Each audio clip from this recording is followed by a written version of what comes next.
A continuación vamos a presentar a otro académico, en este caso César Sáenz Navarrete. Es investigador y académico de la Pontificia Universidad Católica de Chile y trajo su barra pop aquí en la tercera línea. Eso está muy bien, todo científico necesita una barra pop. Postdoc de la Universidad de Edimburgo y profesor del Centro de Energía de la Universidad Católica. Es especialista en valoración de residuos, bioenergía y procesos de descontaminación. Es decir, innovación. Oye, pero de nuevo, César, yo digo ahora y ahí tú entras, pero bueno, es que hay gente que se ataranta, ya lo vimos hoy día en la mañana. César tiene una gran iniciativa, por eso entró antes de tiempo y te dejo el escenario para que hagas tu Muchas gracias, muchas gracias.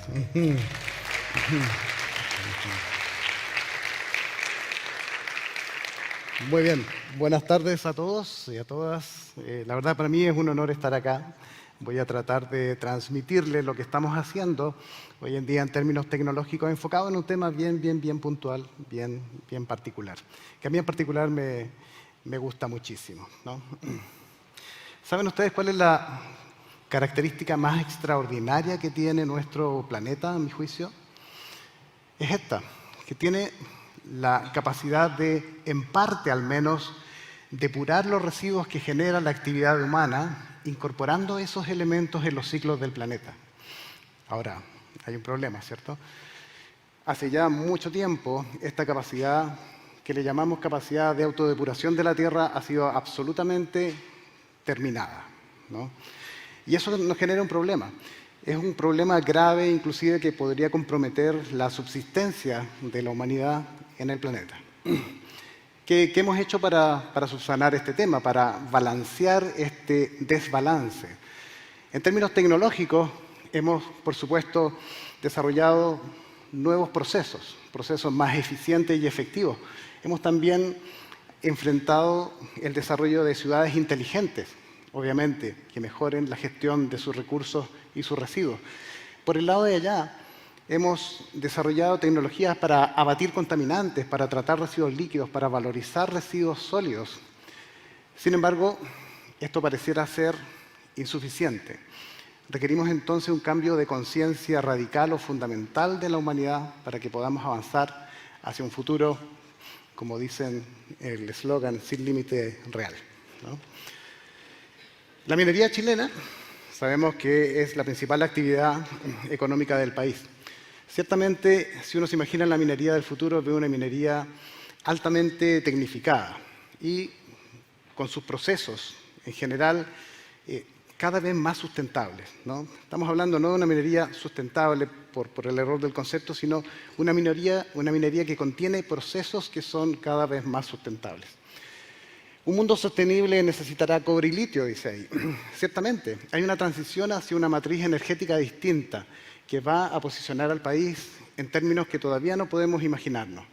De hecho, los mercados internacionales indican que cobre y litio van a ser fundamentales. Sin embargo, nos van a exigir cada vez más que su explotación sea sostenible. ¿Qué significa eso? Más sostenible. ¿Qué significa eso? Significa que debemos explotar los recursos de cobre y litio con menor huella de carbono. Debemos explotar los recursos de cobre y litio respetando los ecosistemas y, por supuesto, respetando a las personas. Vamos a ver qué pasa. Ahí sí. El concepto de minería verde partió en Finlandia hace algún tiempo y quería destacar justamente eso. No una minería sustentable por el error de concepto, sino una minería que se enfocara en desarrollar procesos que son cada vez más sustentables en sí. En ese caso, los conceptos asociados que caracterizan el concepto de minería sustentable son los que tenemos acá. Producción con bajas emisiones y adaptación al cambio climático. Producción con una mínima generación de residuos y en el marco de una economía circular. Protección de la biodiversidad de los ecosistemas donde está operando. Emplear eficientemente el agua del proceso. Emplear eficientemente la energía y utilizar energías renovables. Impulsar finalmente el desarrollo de encadenamiento productivo, ¿no?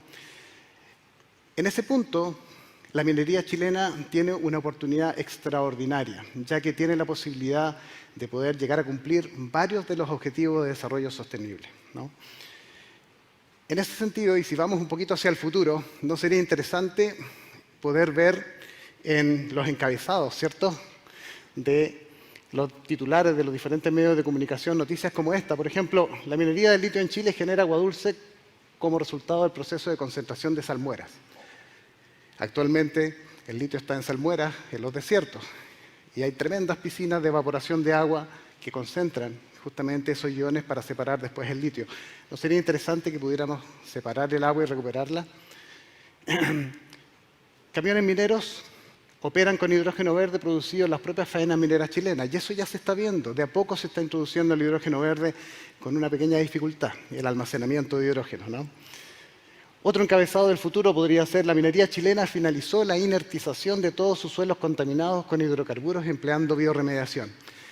Suelos contaminados que pasan a ser pasivos ambientales, que están ahí como residuos peligrosos. ¿Qué pasaría si los pudiéramos bioremediar y transformarlos en residuos que ya no son peligrosos? Actividades mineras chilenas emplean luz, fotones, ¿cierto?, agua atmosférica y nitrógeno del aire para generar amoníaco. Como portador de hidrógeno, sería interesante. Resolvemos el problema del almacenamiento de hidrógeno usando un portador de hidrógeno, que puede ser amoníaco, que puede ser urea o muchos otros compuestos. La minería chilena finaliza la vitrificación superficial de sus relaves, evitando los efectos del polvo y la oxidación de metales. Problemas característicos de este tipo de acopio de residuos mineros. La minería chilena reemplaza sus reactivos de flotación espumosa, altamente contaminantes, por sustancias húmicas, sustancias naturales, que pueden ser generadas en procesos de compostaje y digestión anaeróbica de residuos. Sería muy interesante si en el futuro pudiéramos leer que se instala la primera biorefinería para producir biodiesel, para flotas mineras basadas en microalgas cultivadas con agua de la atmósfera, para no impactar ese recurso. Sería interesante poder ver encabezados como las faenas mineras instalan nuevas granjas de agua extraídas de la atmósfera para sus procesos de concentración de minerales. Ya estamos avanzando hacia allá. Tenemos un futuro interesante. En los siguientes minutos les voy a comentar brevemente 3 tecnologías que hemos desarrollado con mi grupo de investigación y desarrollo de la Pontificia Universidad Católica de Chile, enfocados justamente en aportar a este concepto de minería verde, ¿no? Esa es la idea. Esta protección, esta innovación, se trata de sustituir o reemplazar los reactivos del proceso de flotación de minerales, ya les voy a comentar dónde va exactamente, por sustancias húmicas, compuestos naturales que se encuentran en el suelo, que se pueden obtener de un proceso de compostaje o de un sistema de digestión anaeróbica del fertilizante generado. El proceso de flotación de minerales sulfurados se encuentra en la primera línea en la etapa que está destacada, para minerales sulfurados. Obviamente hay otra línea de procesos mineros que es para minerales oxidados, que es la que está ahí abajito. Sin embargo, en el proceso de flotación lo que busco es dividir el mineral que extraigo de la mina finamente y cambiar la estructura superficial de esa partícula para que las burbujas que ascienden en esa celda de flotación, en ese equipo de flotación, puedan ser adheridas y arrastradas hacia la superficie selectivamente, de modo que el mineral de cobre se concentre en la espuma del sistema de flotación y en la parte de abajo quede el resto que no tiene el mineral de interés o el cobre. Ese mineral de interés, por supuesto, es recuperado y procesado, como indica acá, a través de secado, fundición, moldeo y electrorefinación. Pero el relave es conducido finalmente a los tranques y nos ocasiona otro inconveniente. En este caso, las ventajas del uso de sustancias húmicas como reactivos de flotación permite, primero, valorizar un residuo, materia orgánica. Segundo, la producción de reactivos de origen natural, que no tienen problemas con el medio ambiente. La reducción de acumulación de compuestos xenobióticos, que no existen en parecidos en la naturaleza. Y la estabilización estructural y físico-química de esos sitios donde se disponen estos relaves o tranques de relave. Eso nos lleva al tranque de relave. Para este tranque de relave hemos desarrollado otra tecnología. Le hemos denominado tecnología de vitrificación superficial de relaves por fundición puntual. Y lo que queremos hacer es evitar, de una forma lo más sostenible posible, los problemas que ocasionan estos acopios de mineral, sobre todo cuando se secan y hay viento, se produce polvo fino que pudiera contener metales y que provocan un problema en la salud de las personas, en los suelos de cultivo. Es bastante complicado.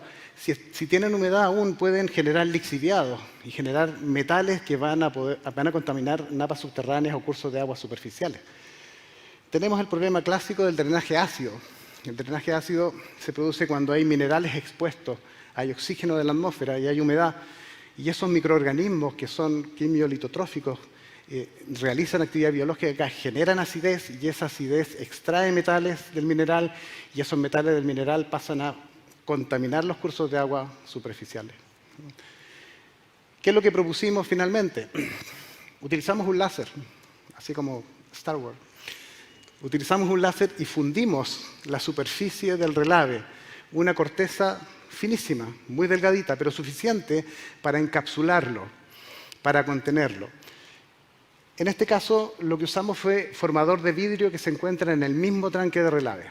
¿Qué es formador de vidrio? Nosotros siempre decimos de qué se hace el vidrio. Arena, óxido de silicio, óxido de aluminio. El tranque de relave tiene muchísimo de eso ya por la naturaleza del mineral. No agregamos nada, simplemente aplicamos una fuente puntual de energía con un láser que puede ser, imagínense, un concentrador solar. Un concentrador solar que esté sellando el tranque de relave y lo esté aislando con esta costra, con esta capa, siento que va a evitar que se produzca la dispersión de polvo contaminado con el viento, que se produzca infiltración de agua, que se produzca drenaje ácido y contaminación por esos efectos. Y esta costra vitrificada es una costra inerte. Realizamos ensayos que nos permiten demostrar que no lixivia ni siquiera bajo condiciones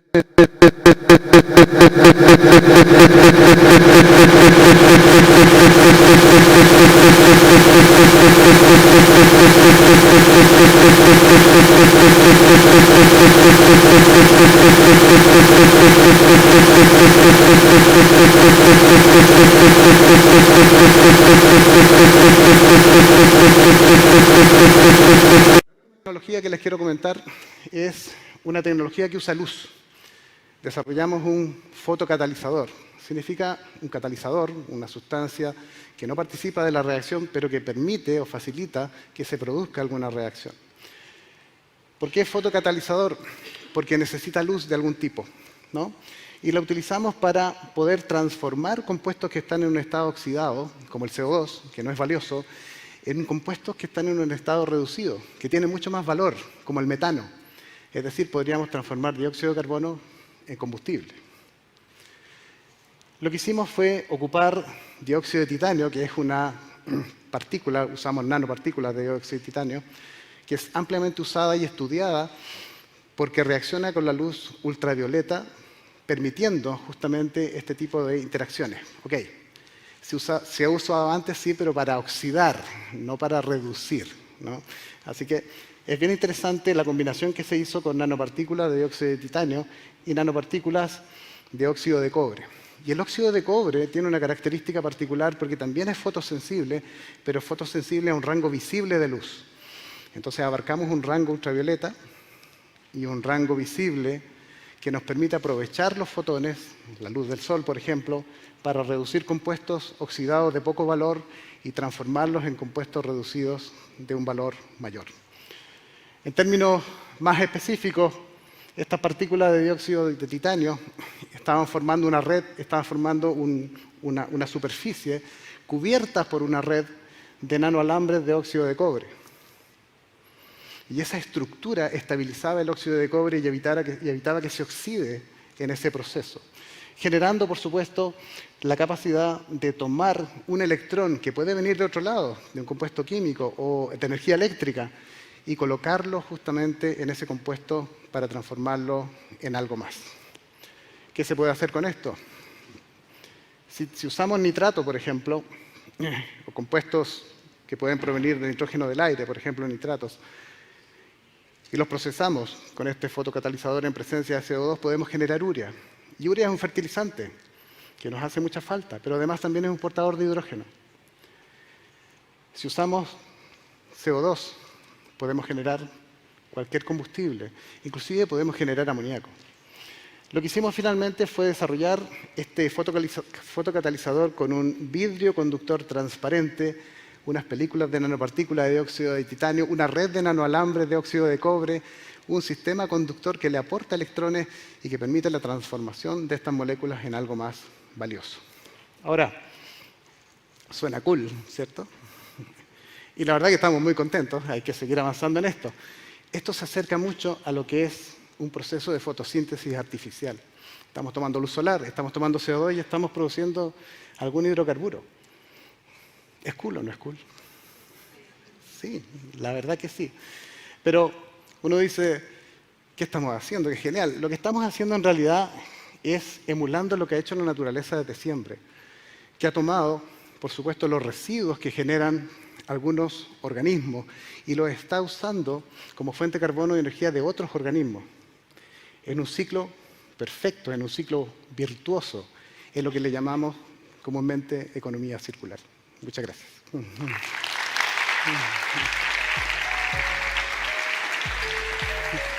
Muchas gracias, César. Ahora sí, si quieres te vas.